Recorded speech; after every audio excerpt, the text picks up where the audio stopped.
Hello बच्चों, स्वागत है आपका हमारे चैनल पर्सनल ट्यूटर में। मैं आज आपको पढ़ाऊंगी chapter number 3 effects of British rule.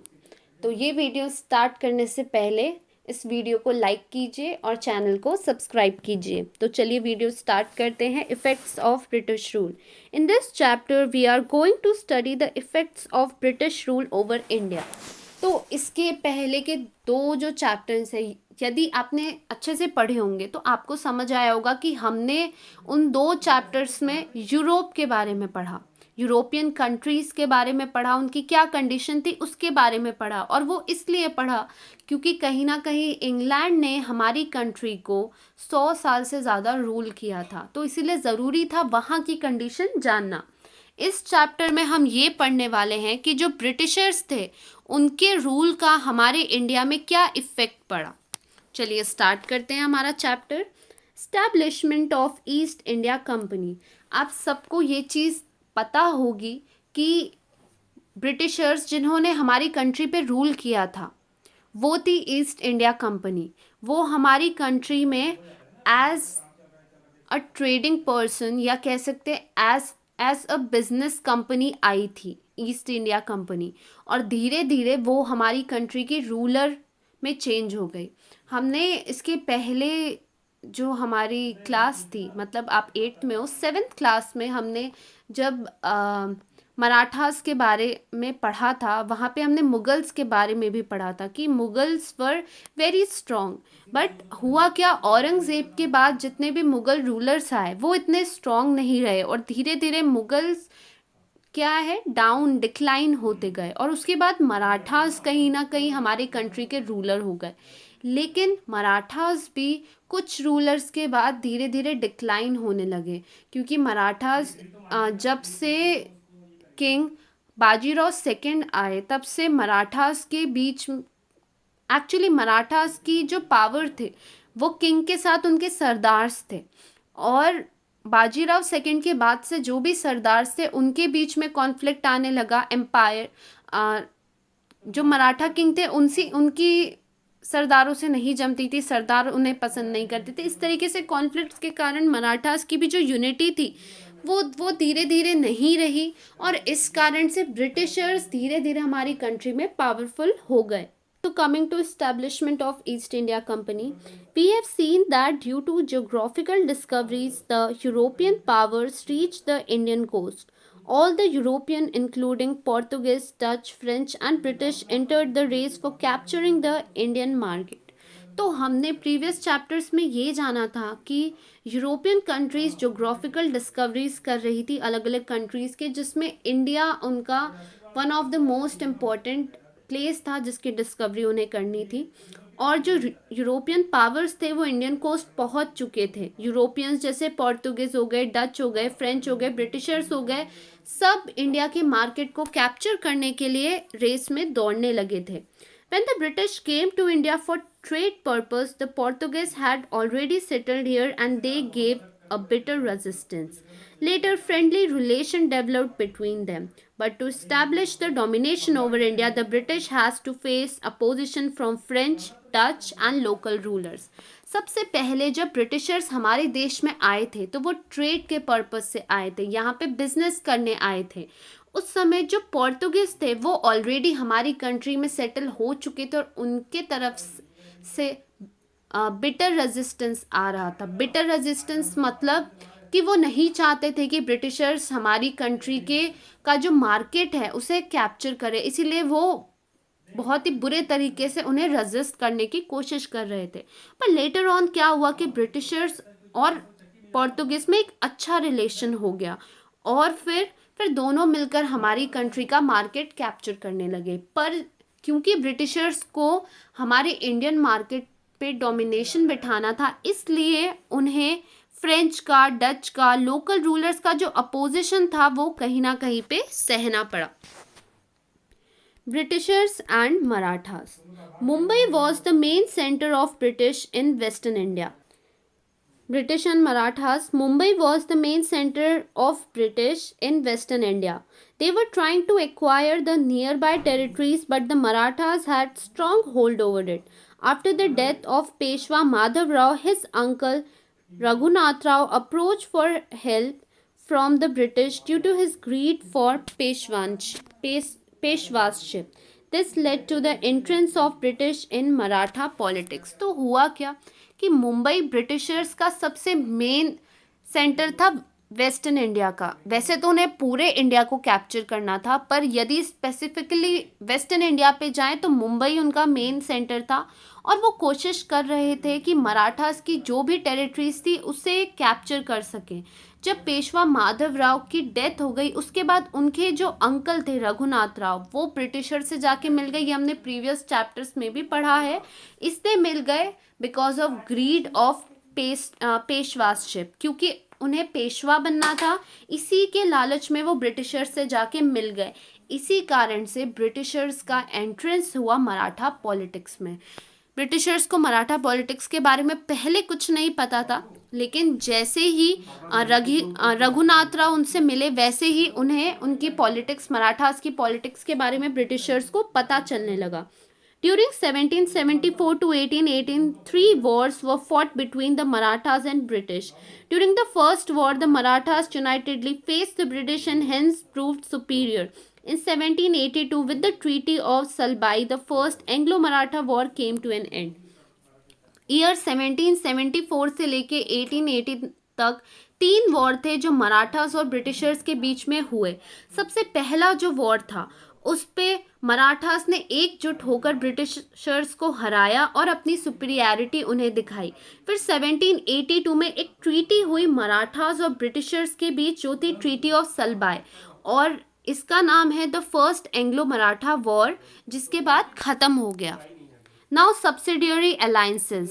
Subsidiary alliance. In 1798, Lord Wellesley arrived in India as Governor General. His objective was to establish the British dominion all over India. For this, he signed the subsidiary alliance with many Indian rulers. तो 1798 में क्या हुआ, Lord Wellesley India आए as a governor general, और उनका main objective ये था कि वो ब्रिटिश का जो भी डोमिनेशन है, जो भी रूल है, पूरे देश में फैला सके। इसीलिए उन्होंने सब्सिडियरी अलायंस नाम की एक ट्रीटी थी जो साइन की बहुत सारे इंडियन रूलर्स के साथ। According to this alliance the Indian rulers were assured of British military help, और इस अलायंस के हिसाब से जो भी इंडिया के रूलर्स थे, जो भी इंडिया के राजा उस समय लोकल किंग्स थे, राज कर रहे थे, उन्हें एश्योरिटी दी गई कि जब भी उन्हें कोई वॉर लड़ना हो तो ब्रिटिशर्स की जो मिलिट्री है, आर्मी है, वो उनकी मदद करेगी। There were some terms laid on them. लेकिन आप देखिए ऐसा नहीं है, they were not trying to help. उनका मोटिव हेल्प करना नहीं था, उनका मोटिव था कहीं ना कहीं इन लोगों से दोस्ती करना, इन लोगों को डिवाइड करना एंड आफ्टर दैट रूल करना। आप देखिए वो लोगों ने सब्सिडियरी अलायंस की ट्रीटी साइन तो की लोकल किंग्स के साथ, लेकिन उस पर उन्होंने टर्म्स एंड कंडीशंस रख दिए। The Indian rulers have to maintain British army in their court and have to pay cash और part of their territory to the company for its maintenance.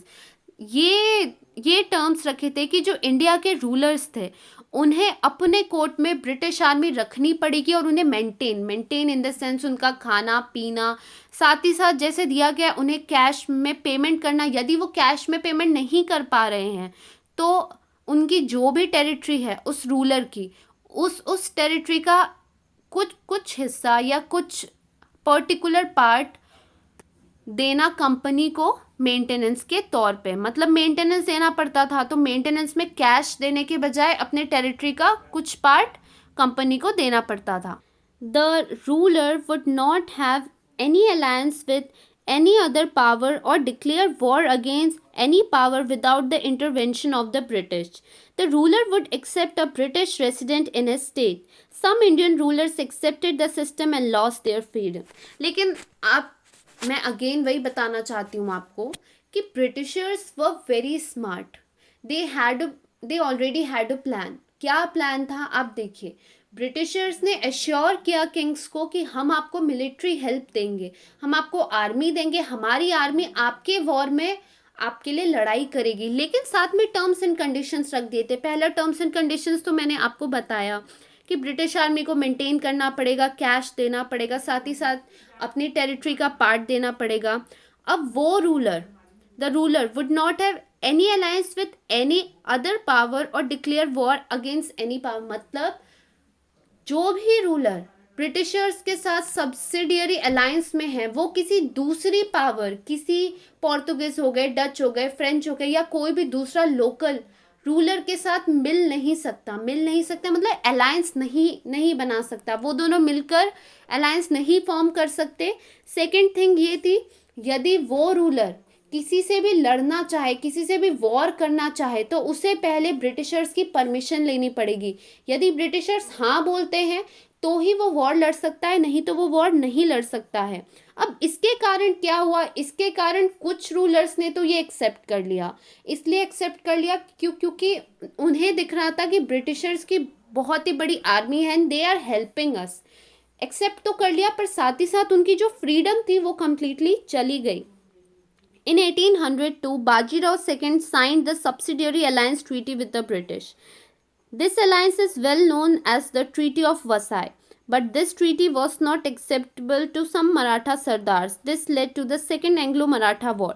अब हुआ क्या, 1802 में जो बाजीराव सेकंड थे, उन्होंने ब्रिटिशर्स के साथ ये सब्सिडियरी अलायंस की ट्रीटी साइन तो कर ली, और ये जो अलायंस होता है ये बहुत फेमस है और इसे कहा जाता है ट्रीटी ऑफ वसाई। लेकिन कुछ जो मराठा सरदार्स थे उन्हें ये एक्सेप्टेबल नहीं था, क्योंकि हमने जब मराठा सरदार्स वाले चैप्टर्स पढ़े तो हमें समझ आया कि उन्हें अपनी सेल्फ रिस्पेक्ट और अपनी फ्रीडम बहुत ज़्यादा प्यारी थी। उन्हें बिल्कुल भी एक्सेप्टेबल नहीं था कि एक मराठा रूलर के बजाय कोई भी उन्हें रूल करे, और इसी कारण से दूसरा एंग्लो मराठा वॉर हुआ। After the victory of the British, there were increased interference of British into the Maratha state. This became intolerable and Bajirao II waged a war against the British. He was defended in this battle and 1818 he surrendered to the British. अब हुआ क्या, ये जो second Anglo Maratha war हुआ इसमें Britishers जीत गए, और इसके बाद से हर मराठा के काम में ब्रिटिशर्स इंटरफेयर करने लगे। इस कारण से जो बाजीराव सेकंड थे उन्होंने एक वॉर छेड़ दिया ब्रिटिशर्स के अगेंस्ट, लेकिन उस वॉर में बाजीराव सेकंड हार गए और 1818 में बाजीराव सेकंड ने ब्रिटिशर्स के सामने सरेंडर कर दिया। In the meantime the capital of Mughals was under the control of Daulat Rao Shinde. By defeating the troop of Shinde, general Lake captured the Mughal emperor and gain victory over the Hindustan.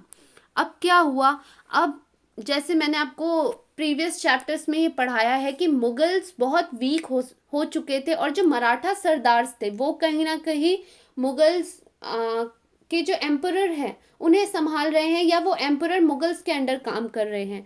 तो मुगल्स का जो capital था वो था दौलत राव शिंदे, जो कि एक मराठा सरदार थे, उनके अंडर। अब जो ट्रूप्स ऑफ शिंदे थे उन्हें हरा दिया गया और जनरल लेक ने कैप्चर कर लिया मुगल एम्परर को, और इसके बाद कहीं ना कहीं ब्रिटिशर्स ने हमारे हिंदुस्तान को कैप्चर कर लिया। Chhatrapati Pratap Singh, although the Peshwaship came to an end, Chhatrapati Pratap Singh of Satara was still ruling. Britishers signed a treaty with Chhatrapati Pratap Singh and appointed Grand Duff as the officer to assist him in the state affairs. अब next आते हैं छत्रपति प्रताप सिंह। तो जो पेशवानशिप था वो खत्म हो चुका था, मतलब किंग के नीचे जो पेशवा अपॉइंट होते थे ये सिस्टम कम्प्लीटली खत्म हो चुका था। अब जो छत्रपति प्रताप सिंह थे जो कि सतारा के थे वो स्टिल रूल कर रहे थे। तो ब्रिटिशर्स ने क्या किया, उनके साथ एक ट्रीटी साइन की छत्रपति प्रताप सिंह के साथ, और अपने एक ऑफिसर जो कि ग्रैंड डफ थे उन्हें अपॉइंट कर दिया छत्रपति प्रताप सिंह के स्टेट में उनके स्टेट अफेयर्स संभालने के लिए। मतलब इस तरीके से ट्रिक्स थे उनके, इस तरीके से जगहों को कैप्चर करते थे, रूलर्स को अपने अंडर रखते थे। अब आप खुद सोचिए, यदि एक ऑफिसर अपॉइंट कर दिया, एक ब्रिटिशर्स का ऑफिसर एक मराठा स्टेट में रह रहा है, उसके अफेयर्स में हेल्प कर रहा है, so now he is aware of everything, he is aware of everything मतलब उसे सब पता है, कैसे वहाँ का पॉलिटिक्स है, स्टेट अफेयर्स कैसे संभलते हैं, एडमिनिस्ट्रेशन कैसे होता है, और सबसे इम्पॉर्टेंट कि उनकी आर्मी कैसी है, कितने वीक हैं, क्या क्या वीकनेसेस हैं उनकी, और इस तरीके से किसी भी स्टेट को हराना ब्रिटिशर्स के लिए बहुत ईजी हो गया था. But later the Chhatrapati was dethroned and exiled to Kashi. He died there in 1847. अब नेक्स्ट यही हुआ कि ब्रिटिशर्स ने अपना एक आदमी तो अपॉइंट कर दिया, उस आदमी ने सारी वीकनेसेस निकाल के अपने हेड ऑफिस तक पहुंचा दी, और फिर छत्रपति को उनके थ्रोन से हटा दिया गया, और फिर काशी में उन्हें मार दिया गया, और फिर 1847 में उनकी मौत हो गई. मतलब उन्हें निकाल के काशी मारने को भेज दिया गया और 1847 में उन्हें मार दिया गया. Rango Bapuji Gupte, a loyal officer of Chhatrapati, fought the legal battle and went up to England, but his efforts were unsuccessful. Later, Lord Dalhousie rejected the adoption policy in 1848 and annexed the state of Satara. अब जो रंगो बापूजी गुप्ते, जो कि एक loyal officer थे छत्रपति के, वो legal battle लड़ रहे थे. लीगल बैटल मतलब क्या होता है? Court cases. उन्होंने एक केस किया ब्रिटिशर्स के अगेंस्ट, और इस केस को लड़ने के लिए वो इंग्लैंड तक गए, लेकिन उनके सारे एफर्ट्स बेकार हो गए थे. लेटर ऑन नए गवर्नर जनरल हमारे कंट्री पे आए, लॉर्ड डलहाउजी, जिन्होंने जो एडॉप्शन पॉलिसी थी वो कम्प्लीटली रिजेक्ट कर दी, और 1848 में स्टेट ऑफ सतारा को अपने अंडर ले लिया. Effect of British rule on India. Dual government. Robert Clive in 1765 introduced the dual government system in Bengal. The company undertook the work of revenue collection, whereas the Nawab of Bengal had to maintain law and order. This was known as the dual government system. तो Britishers के India में आने से क्या क्या effect हुए थे उसके कारण. तो सबसे पहला है ड्वेल गवर्नमेंट. जो रॉबर्ट क्लाइव थे, उन्होंने 1765 में एक नया सिस्टम इंट्रोड्यूस किया बंगाल में, जो था ड्वेल गवर्नमेंट. इसमें क्या था कि किसी भी जगह में दो गवर्नमेंट काम करती थी. एक्चुअली इंग्लैंड में हमने इसके पहले वाले चैप्टर में ये पढ़ा था कि पार्लियामेंट्री डेमोक्रेसी थी, पार्लियामेंट्री फॉर्म ऑफ गवर्नमेंट था, बट मोनार्की को नहीं हटाया गया था, दोनों साथ में काम करते थे. तो यही सिस्टम वो इंडिया में बंगाल में लेकर आ गए कि वहाँ पे जो ब्रिटिशर्स हैं, जो ईस्ट इंडिया कंपनी है, उसका काम रहेगा कि बंगाल के सारे स्टेट्स का रेवेन्यू कलेक्ट करना, और जो नवाब ऑफ बंगाल है उनका काम रहेगा कि उस जगह का लॉ एंड ऑर्डर मेंटेन करना. इसका नाम आ गया, या हम कह सकते हैं इसे नाम दे दिया गया dual government system. The ill effects of dual government system could be seen after a certain time period. Money in the form of taxes went into the pockets of company officers. अब ये जो dwell government system Britishers लेकर आए थे, इसके इल effects दिखने लगे, मतलब इसके जो नेगेटिव इफेक्ट्स थे वो दिखने लगे कि मनी, जो भी पैसा होता था, जो टैक्सेस के फॉर्म पे लोगों के द्वारा आता था, लोगों के थ्रू आता था, ये सारे पैसे कंपनी ऑफिसर्स अपनी जेब में डालने लगे. The monopoly of trade in India was given to East India Company, and hence many trading companies in England invite them. अब क्या हुआ, हमारी कंट्री का पूरा ट्रेड का मोनोपोली, ट्रेड का जो भी पावर था वो कम्प्लीटली ईस्ट इंडिया कंपनी के पास आ गया, और इसी कारण से बहुत सारी इंग्लैंड की जो ट्रेडिंग कंपनीज थी वो सारी ईस्ट इंडिया कंपनी पे डिपेंड हो गई ट्रेडिंग के लिए. The working system of the company in India received criticism in England, and British Parliament introduced some important laws to keep control over the company. जिस तरीके से ईस्ट इंडिया कंपनी इंडिया में काम करती थी, इस चीज़ से इंग्लैंड को, और साथ ही साथ इंग्लैंड की जो ब्रिटिश पार्लियामेंट थी, वहाँ की जो गवर्नमेंट थी, उसे बहुत ज़्यादा प्रॉब्लम थी, बहुत ज़्यादा क्रिटिसाइज़ कर रही थी वो इस चीज़ को, क्योंकि उन्हें उनके काम करने का तरीका पसंद नहीं आ रहा था.